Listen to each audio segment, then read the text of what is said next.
Yeah. What's going on? No, this isn't One Piece. Wait a moment. This isn't One Piece. This is Demon Slayer. Yeah, I have a bone to pick with Demon Slayer. You see, I love Demon Slayer. I loved season 1. I loved season 2. Season 3 was garbage. It didn't make any sense. The problem is that season 3 of Demon Slayer suffered the Shonen curse. And what I mean by that is very simple. A shonen show or a manga or an anime, doesn't matter, starts off good, maybe even amazing, but in the end it makes no sense at all. And it seems this is the way Demon Slayer is heading in. First of all, this is the main villain of Demon Slayer. And he created all the demons in the entire manga, in the entire anime. And he created the 12 Kizuki, aka the 12 strongest demons in existence. Now these demons, at least the 6 weakest of them called the Lower Moon 6, are only able to be defeated by the harshera, the 9 strongest demon hunters in existence. But when it comes to the Upper Moon demons, the harshera have no chance against these guys, because these guys are literally monsters. In the Mugen Train arc, we saw a harshera, flame harshera, fight against the Upper Moon demon. And the flame harshera died. He died not because he was weak. These two characters were almost equal when it comes to strength. But the Upper Moon demons have infinite amount of energy. They don't get tired. But this guy is just a human.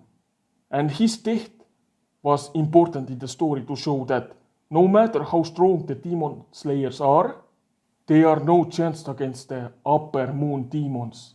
So he died. But later on, in the next arc, another demon slayer fought against an Upper Moon demon, number 6, and he won. And I don't think that's bullshit. I think they did it very well, because he wasn't alone in fighting the number 6 strongest demon in existence. He had a lot of help from Tanjiro, his sister, his friends. All 5 of them ganged up on the number 6 demon, and the fight lasted for an entire arc. The fight lasted for like 8 episodes. And it was a brutal fight, okay? They won. They somehow managed to kill an Upper Moon demon, but it came at a cost. Hashira lost his arm. Tanjiro and his friends were in a coma for 2 months. That was the cost of fighting an Upper Moon demon. And by the way, hundreds of civilians were killed by this demon during the fight. This guy was incredibly powerful, and we saw how strong the Upper Moon 6 really are. And by the way, this guy is number 6. So out of the 6 of them, he was the weakest. So yeah, after they won against him, like I said, the Hashira retired, because he was like, nah, I'm not fighting against these monsters again. I barely survived. Now we are at season 3 of Demon Slayer. Tanjiro was in a coma for 2 months after fighting this demon.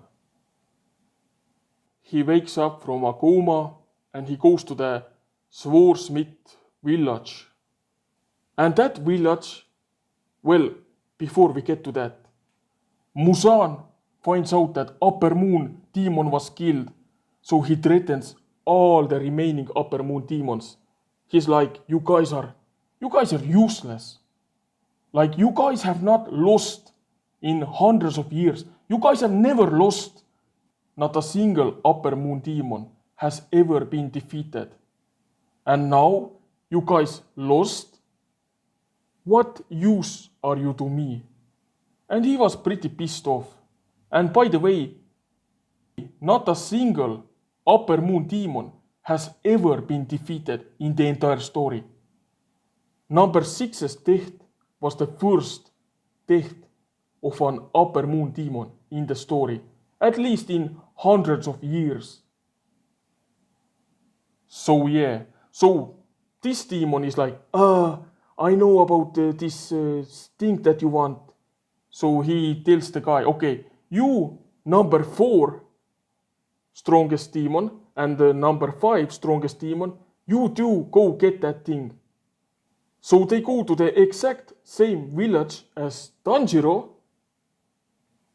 and a fight ensues, okay? So this Hashira fights against the 5th strongest demon in existence. And this demon, from the start of the fight, poisons him. This guy is poisoned. He is weak. He can barely breathe. Okay? And this guy has very unique abilities. He is able to create vases, teleport from one place to another. He's able to create an army of fish. He's able to create tentacles. And then he is like, you're so strong. You're so strong. I'm gonna show you my true form.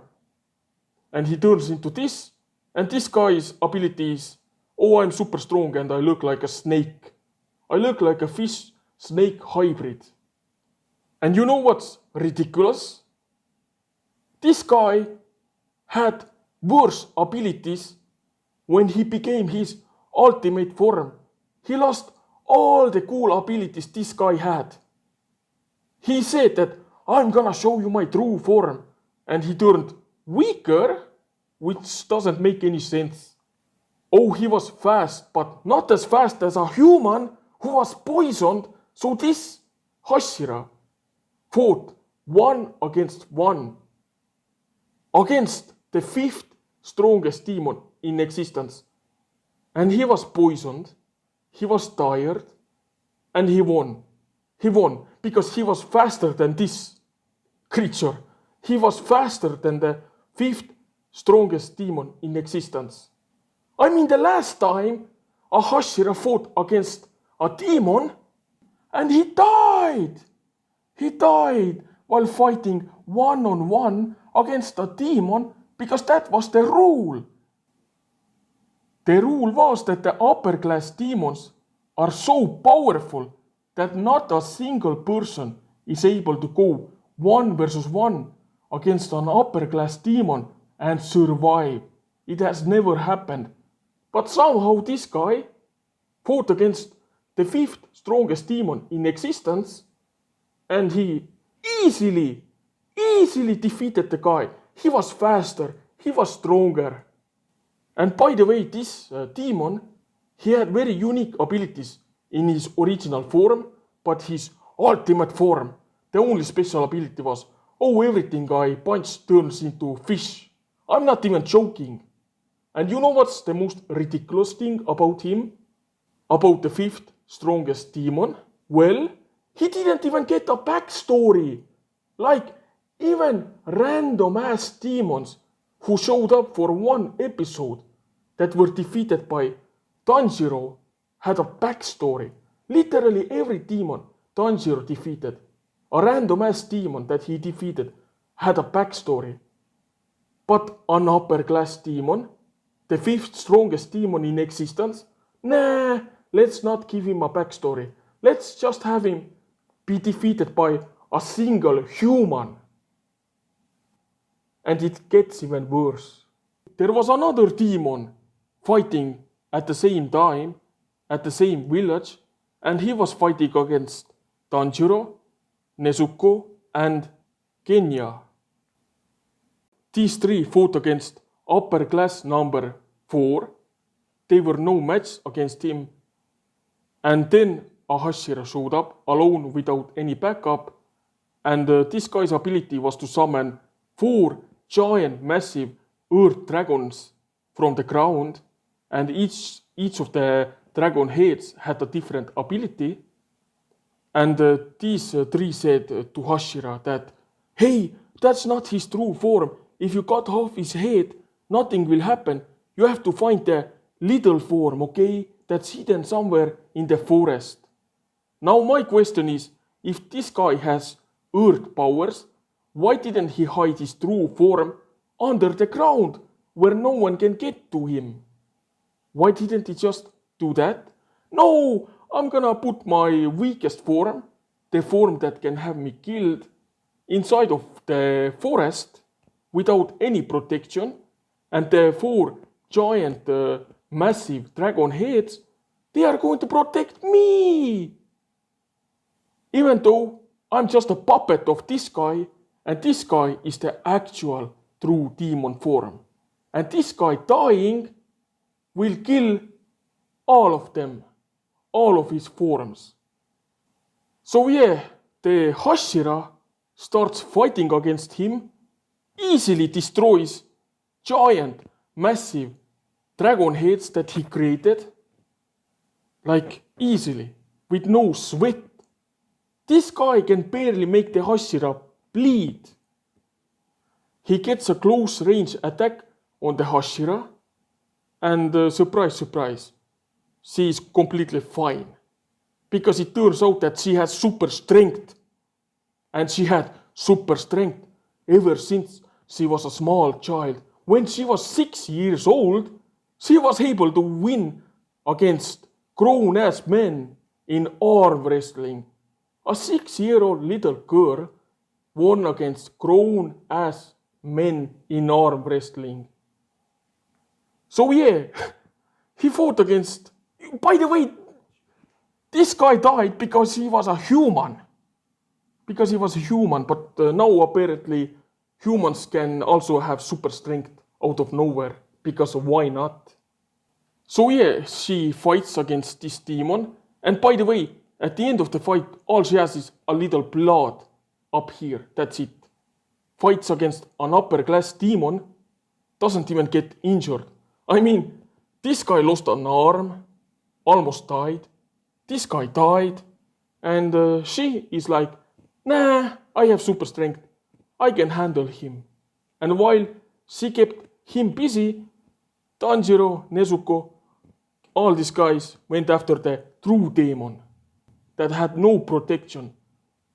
There was literally nothing protecting it. He tried to send one of the dragon heads to protect his true form, but this human was so fast and so powerful that that she was able to destroy all 4 of the dragon heads every single time he tried to send one of the dragons to protect this tiny little creature. Because that makes sense that a little girl is stronger than an upper moon demon, the 4th strongest demon in existence. Is stronger than him, faster than him. So yeah, Tanjiro, Nezuko and Kenya go after the true form, they find him, they attack him, he almost dies. Number 4 strongest demon runs away, but he sees a bunch of people in the distance. But the sun is coming up, that means that he needs to eat these people fast, or he's going to die, he's going to burn to death. So Tanjiro runs after him. But then Tanjiro is like, oh wait, my sister is a demon. She can die. She can literally burn to death. What am I going to do? Am I going to stop the 4th strongest demon in existence from eating 3 innocent people, 3 innocent bystanders? Or am I going to save my sister? So Tanjiro freezes. He doesn't know what to do. So Nezuko is like, I'm gonna decide for you. Nezuko kicks Tanjiro away so he can save the people. And Tanjiro goes, kills this demon, and that also kills this demon. And then we see the harshera, and she barely has any scratches on her after fighting, the 4th strongest demon in existence. Ridiculous. So now, in the span of 2 months, 6th strongest demon died. 5th strongest demon died. And the 4th strongest demon died. And by the way, none of the top demons have ever died, but now in 2 months, half of them are dead. In 2 months, in 2 months, half of the strongest demons have died. But in hundreds of years, they somehow were able to survive and defeat everyone that came against them, which doesn't make any sense at all when you think about it. So yeah, he dies. The fourth strongest demon dies. But Tanjiro starts crying like a little baby because his sister also died. She sacrificed herself to save the people, so Tanjiro would go after this demon, kill the demon, and save the innocent people. But then, all of a sudden, Tanjiro's sister shows up.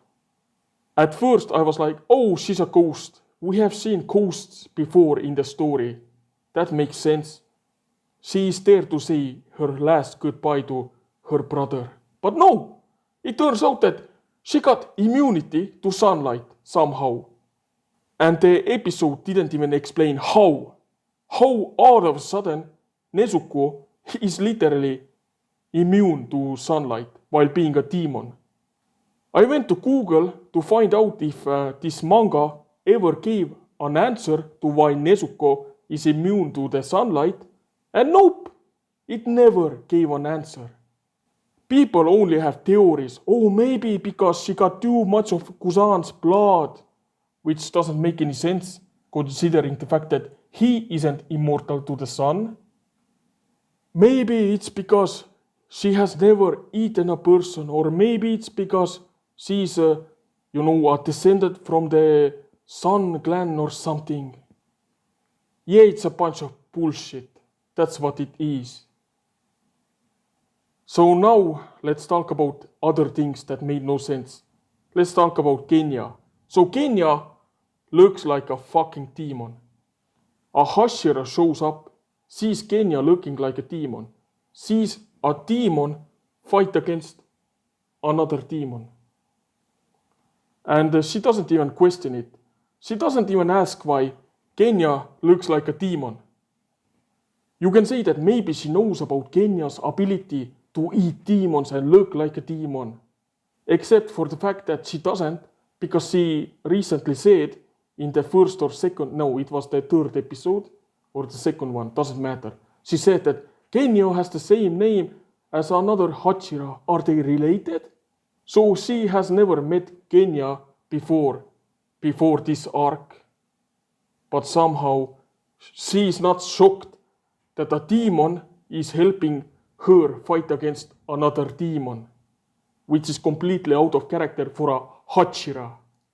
Another thing that makes no sense is the fact that when Tanjiro arrived at the village for the first time, he had to cover up his eyes, his nose, his ears, so he could not, know where he is going because it's a secret, because they don't want anyone to know where the village is, because they don't want demons to find out about the village, except for the fact that the demons already found out about the village. At the end of the arc, Tanjiro leaves the village and he has to cover up his eyes, his ears, his nose. Why? The demons already know about the village. Why does he need to cover up? It doesn't make any sense. Shouldn't the people living in the village move away? Like, they should all move away, because the demons already know where they live at. They should build another village, some hidden village away from this place. But no, so they are going to keep using the same village that was invaded by 2 upper moon demons. That doesn't make any sense. And why does Tanjiro need to cover up his eyes, his ears? Literally everyone knows where the village is. All the demons know. What was the point? It doesn't make any sense. And then the woman who is leading Tanjiro away from the village tells him to take away his blindfold, his earplugs. because all the people want to say goodbye. And I was like, oh, they tricked him. Okay, it makes sense. They tricked him because they wanted to say goodbye and make this massive surprise to him. Except for the fact that then this woman said that, oh, when we get farther away from the village, make sure to blindfold yourself again. For what reason? The entire point of blindfolding yourself using earplugs was so demons would never find out about the village. Another thing I want to say is when the Mist Harshera fought against Upper Moon number 5. He almost died, and we saw a sad backstory. And then when Love Harshera fought against Upper Moon 4, she almost died, and we saw a sad backstory. And when Kenya fought against Upper Moon number 4, he almost died, and we saw a sad backstory. Like, this is getting ridiculous. And you know what else is ridiculous? Upper Moon 4 and Upper Moon 5 had smaller backstories than, I don't know, a random ass demon that lasted for like 2 episodes. Also, when Upper Moon 6 died, Kusan threatened to kill everyone. He was like, you are all useless. So now that 5, 6 and 4 all died, like half of the Upper Moon demons are dead, is Kusan going to kill number 3, number 2, number 1 because he sees no use to them? Is he going to kill them like he promised? Probably not. He was just threatening, just to threaten, I guess, because I doubt he's going to kill off 3 of the most powerful demons, even though he threatened to kill them off when just this guy died, but now this guy died and this guy died. So yeah, if you're going to threaten, at least do it. Kill off the rest of the demons, like you promised. Anyways, that's all for now. Peace.